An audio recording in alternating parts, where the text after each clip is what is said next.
साथियों नमस्कार, मेरा नाम प्रशांत है और आप देखना शुरू कर चुके हैं आपका अपना channel the conflict lens TCL।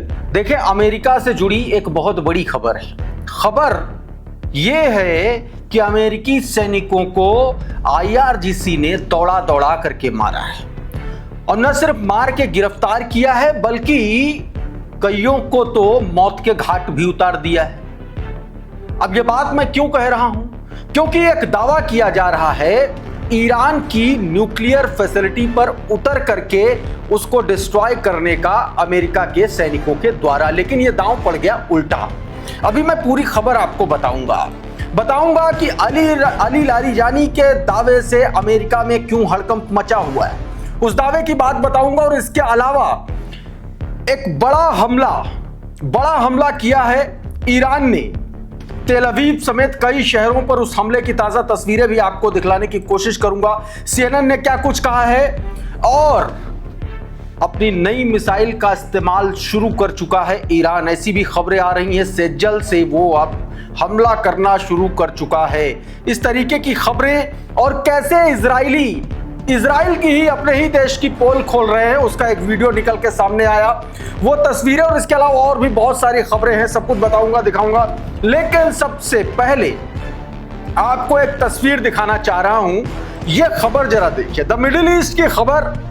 इस खबर के हवाले से दावा किया गया कि अमेरिकी यूएस मिलिट्री ने एक ऑपरेशन कैरीड आउट किया और वो ऑपरेशन था कि ईरान की एक न्यूक्लियर फैसिलिटीज पर उतरना और उतर करके उसको तबाह करना। लेकिन ये जो दांव था अमेरिका का, यह उल्टा पड़ गया। अब ईरान की तरफ से यह कहा जा रहा है, यह दावा किया जा रहा है कि IRGC के जवानों ने इन अमेरिकी सैनिकों को पकड़ करके वहीं पर मार दिया या कुछ लोग अभी घायल हैं। देखिए, इसमें यही बताया गया, the US military reportedly carried out a parachute operation on a nuclear facility in Iran with the force ending up either captured or killed by Iranian forces। Parachute के जरिए उतरे और वहां पर उसको बर्बाद करने के लिए, लेकिन ईरानी सैनिकों ने उनको या तो पकड़ लिया या फिर उनको मार दिया, यह दावा किया गया। और देखिए इसका दावा कहां से हुआ, हेब्रू मीडिया के एक प्लेटफॉर्म के हवाले से दावा किया गया। हेडशॉट लो टेस्टरेजा reports as unusual security incident either today in Iran involving the US military से जुड़ा हुआ एक घटनाक्रम जो निकल के सामने आया, उसके बारे में यह बताया गया। अशोक कुमार पांडे लिख रहे हैं कि खबर है कि अमेरिकी सेना का विशेष दस्ता ईरान की किसी न्यूक्लियर फैसिलिटी पर उतरा और उसके सारे सदस्य वहां पर गिरफ्तार हो गए या तो मार दिए गए। इस बीच IRGC के प्रवक्ता ने भी एक बड़ा दावा किया और यह भी कहा कि बीते दिनों जो दुबई में अटैक किया था उसमें 100 अमेरिकी नेवी के 100 जवान मारे गए हैं। यह बड़ा दावा किया गया। यह सीधे तौर पर तेहरान टाइम्स की यह खबर है। इसके हवाले से देखिए क्या कुछ कहा जा रहा है। अब इसमें यही दरअसल कहा जा रहा है कि खत्म अल अनबिया बेस जो है वहां पर, उसके हवाले से दावा किया गया, ईरान का जो बेस है खत्म अल अनबिया, उसके हवाले से कहा गया कि 100 American mariners killed in Dubai attack में 100 मरीनर्स जो है उनको मार दिया है ईरान ने अपने हमले में। इस बीच अली लारिजानी राष्ट्रीय सुरक्षा परिषद के अध्यक्ष हैं, नेशनल सिक्योरिटी काउंसिल जो है ईरान की, उसके प्रेसिडेंट है अली लारिजानी। उनका एक बड़ा दावा, एक बड़ा ट्वीट आया निकल के सामने। देखिए इन्होंने इस ट्वीट में क्या कुछ कहा है, मैं इसका हिंदी तर्जुमा बता रहा हूं। ये कह रहे हैं मिस्टर ट्रंप नेतन्याहू की मस्खरी हरकतों के साथ अमेरिकी लोगों को ईरान के साथ एक अन्यायपूर्ण युद्ध में ये लोग घसीट लाए और अब वो खुद हिसाब लगाएं कि पिछले कुछ दिनों में 500 से अधिक अमेरिकी सैनिक मारे जा चुके हैं। तो क्या ये अमेरिका फर्स्ट है या इजराइल फर्स्ट है? सीधे तौर पर अमेरिका के लोगों को एक समझाने की कोशिश और यह दावा कि बीते 5 दिनों में, आज जंग का 6वां दिन है, बीते 5 दिनों में अमेरिका के 500 से ज्यादा जवान मारे जा चुके हैं या वो एक तरीके से हताहत हो चुके हैं, ये बात कही गई। इस बीच हालात ये हैं कि अमेरिका को पत्रकारों का जवाब देते नहीं बन रहा। दरअसल हुआ ये कि एक प्रेस कॉन्फ्रेंस के दौरान एक पत्रकार ने, CNN के पत्रकार ने सवाल पूछा कि अमेरिका जो है, अमेरिकी सैनिकों को जो श्रद्धांजलि सभा है उसको पत्रकारों को कवर क्यों नहीं करने दे रही है। और अमेरिका इसीलिए कवर करने नहीं दे रहा है क्योंकि यह दावा किया जा रहा है कि जो संख्या अमेरिका बता रहा है, मृतकों की संख्या, मारे जाने वाले सैनिकों की संख्या उससे कई गुना ज्यादा है। और इसीलिए यह कहा जा रहा है कि अमेरिका में डोनाल्ड ट्रंप का प्रशासन जो है पत्रकारों को उनका एक तरीके से जो श्रद्धांजलि सभा है उनको नहीं कवर करने दिया जा रहा है। अब इस पर जब पत्रकार ने सवाल पूछा तो तिलमिलाए प्रवक्ता ने यह कह दिया CNN के पत्रकार से कि आप लोग जो है डोनाल्ड ट्रंप को बुरा दिखाना चाहते हैं, इसलिए सुनिए जरा। No, it's the position of this administration that the press in this room and the press across the country should accurately report on the success of Operation Epic Fury and the damage it is doing. और अब ये तस्वीरें देखिए, ताजा तस्वीरें, 50 से ज्यादा मिसाइलों के जरिए तेल अवीव को धुआं करने की तस्वीरें देखिए जरा। डायरेक्ट हिट हुई है बिल्डिंग पर, देख लीजिए ये जबरदस्त तरीके से, और एक के बाद एक कई मिसाइलें छोड़ी हैं। हालांकि इजराइल का जो एयर डिफेंस सिस्टम है उसने कई मिसाइलों को इंटरसेप्ट भी किया है। ये पहली तस्वीर। अब ये दूसरा वीडियो देखिए, ये देखिए एक साथ कई मिसाइलें, क्लस्टर बम का इस्तेमाल, ये सारी की सारी तस्वीरें दोस्तों बीती रात की हैं जब इजराइल पर अमेरिका ने अपनी मिसाइल, अपने ड्रोन के जरिए एक साथ अटैक किया। एक और तस्वीर देखिए, ये देखिए कई मिसाइलें जो है डायरेक्ट हिट कर रही हैं। देखिए रोक ही नहीं पा रहा है आयरन डोम, इनका जो एयर डिफेंस सिस्टम है। ये देखिए एक के बाद एक जगह पर कई मिसाइलें जो है गिरी हैं। ये तस्वीर देखिए। अब एक और ये वीडियो देखिए, अगला वीडियो ये देखिए, ये ईरानी मिसाइल और सीधे जो है आकर के एयर डिफेंस सिस्टम को चकमा देते हुए, और ये गिरी जाकर के बूम। जबरदस्त तरीके से धमाका, और लगातार देखिए इस तरीके की खबरें निकल के सामने आ रही हैं। इस बीच देखिए एक वीडियो, एक खबर सामने आई। ये देखिए, ये ईरान की सेज्जल मिसाइल है।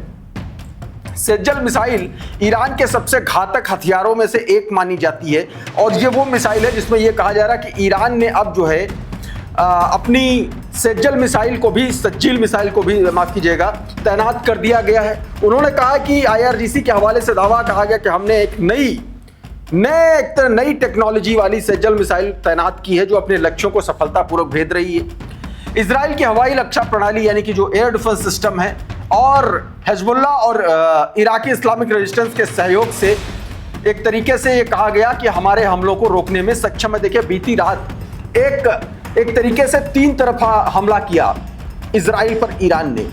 इराक के जो मिलिशिया हैं उन्होंने, हिजबुल्लाह ने और ईरान ने, इन तीनों ने मिलकर के एक साथ इजराइल पर हमला किया, जिससे इजराइल का जो एयर डिफेंस सिस्टम था वो पूरी तरीके से कंफ्यूज हो गया, जिसके वजह से ये माना जा रहा है कि एक बड़ा नुकसान इजराइल का हुआ, क्योंकि उनकी जो बिल्डिंग है, किरियत बिल्डिंग जिसके बारे में बताया जा रहा है, उनका एक वॉर मिनिस्ट्री है का ऑफिस है, वहां पर यह हमला किया गया था दोस्तों। अब एक और तस्वीर देखिए, ये जर्मन रिपोर्टर ने खुद इसको कवर किया और बताया है मौके से कि किस तरीके से तबाही जो है मचाई है इजराइल पर ईरानी मिसाइलों ने। देखिए ये देखिए जरा तस्वीरें देखिए, ये बाकायदा देखिए, ये जर्मन रिपोर्टर है, उसने देखिए बताया किस तरीके से तबाही, रात में तबाही मचाई है।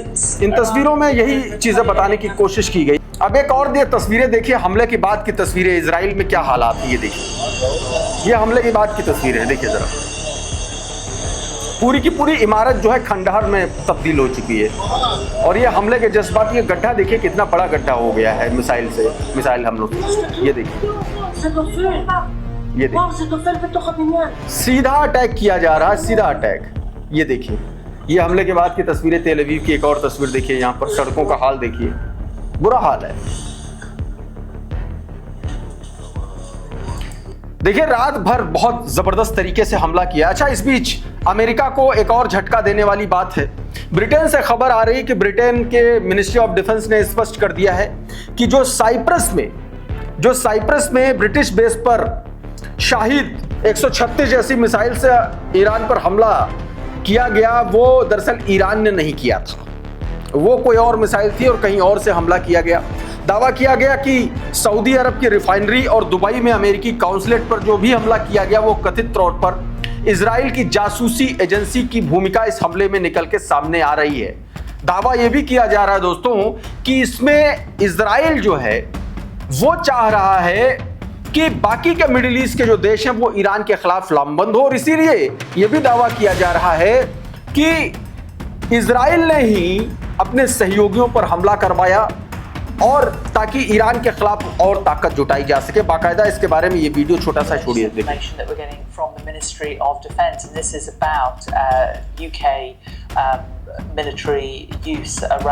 तो दोस्तों साफ तौर पर देखें इस खबर में यही दावा किया गया, इस चैनल में यही दावा किया गया। दूसरी तरफ पुतिन ने साफ तौर पर ईरान का साथ देने का ऐलान कर दिया और उन्होंने ये कहा है कि अगर रूस जो है यूएस का साथ देने वाले देशों की जो है वो गैस सप्लाई जो है वो काट देगा, वो रोक देगा। ये पुतिन ने एक इंटरव्यू के दौरान, रशिया टुडे के इंटरव्यू के दौरान कही, ये ट्वीट देखिए आपके स्क्रीन पर। इसमें बताया गया व्लादिमीर पुतिन ने ईरान के खिलाफ यूएस का साथ देने वाले यूरोपियन देशों को बड़ा तगड़ा झटका दिया।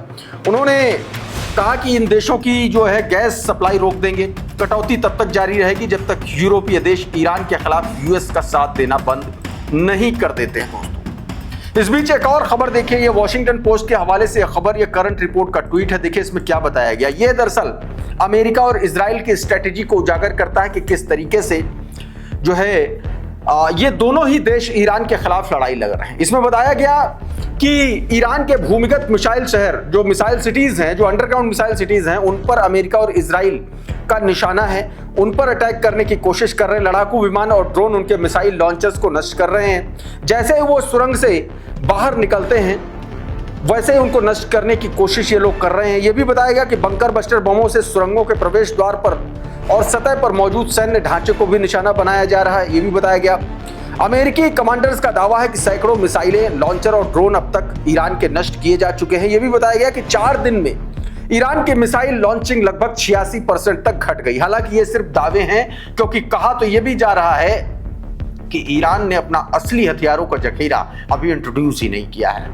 इस वीडियो में बहरहाल इतना ही। बहुत बहुत शुक्रिया, बहुत बहुत धन्यवाद। आप जुड़े रहिए आपके अपने channel the conflict lens TCL के साथ।